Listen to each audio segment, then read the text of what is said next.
Praise the lord everyone. ఈరోజు 55వ కీర్తన విందాము. దేవా, చెవియొగ్గి నా ప్రార్థన ఆలకింపుము, నా విన్నపమునకు విముఖుడవై ఉండకుము, నా మనవి ఆలకించి నాకుత్తరమిమ్ము. శత్రువుల శబ్దమును బట్టియు దుష్టుల బలాత్కారమును బట్టియు నేను చింతక్రాంతుడినై విశ్రాంతి లేక మూల్గుచున్నాను. వారు నా మీద దోషము మోపుచున్నారు, ఆగ్రహము గలవారై నన్ను హింసించుచున్నారు. నా గుండె నాలో వేదన పడుచున్నది, మన్నభయము నాలో పుట్టుచున్నది, దిగులును వణుకును నాకు కలుగుచున్నవి. మహాభయము నన్ను ముంచివేసెను. ఆహా, గువ్వ వల్లే నాకు రెక్కలున్న ఎడల నేను ఎగిరిపోయి నెమ్మదిగా నుందునే. త్వరపడి దూరంగా పారిపోయి పెనుగాలిని సుడిగాలిని తప్పించుకొని అరణ్యంలో నివసించుందిని అనుకొంటిని. పట్నంలో బలాత్కార కలహములు జరుగుట నేను చూచుచున్నాను. ప్రభువా, అట్టి పనులు చేయువారిని నిర్మూలము చేయుము, వారి నాల్కలు ఛేదించుము. రాత్రింబగలు వారు పట్నపు ప్రాకారముల మీద తిరుగుచున్నారు.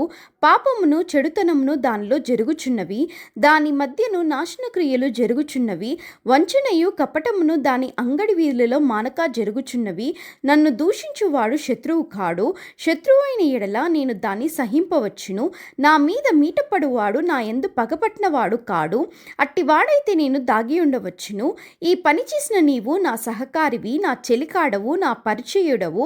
మనము కూడి మధురమైన గోష్ఠి చేసి ఉన్నవారము, ఉత్సవమునకు వెళ్ళు సమూహంతో దేవుని మందిరమునకు పోయి ఉన్నవారము. వారికి మరణము అకస్మాత్తుగా వచ్చునుగాక, సజీవులుగానే వారు పాతాళమునకు దిగిపోదురుగాక.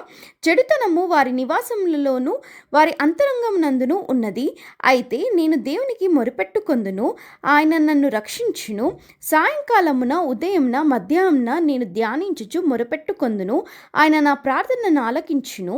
నా శత్రువులు అనేకులై ఉన్నారు, అయినను వారు నా మీదికి రాకుండునట్లు సమాధానము కలగజేసి ఆయన నా ప్రాణమును విమోచించి ఉన్నాడు.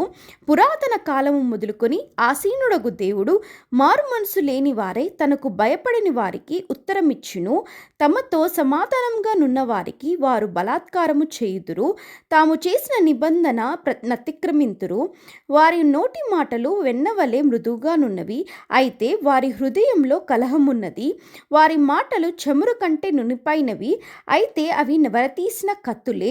నీ భారము యెహోవా మీద మోపుము, ఆయనే నిన్ను ఆదుకొనును. నీతిమంతులను ఆయన ఎన్నడను కదలనీయడు. దేవా, నాశన కూపంలో నీవు వారిని పడవేయుదువు. రక్తపరాధులను వంచకులను సగము కాలమైన బ్రతకరు. నేనైతే నీ యందు నమ్మిక ఉంచి ఉన్నాను.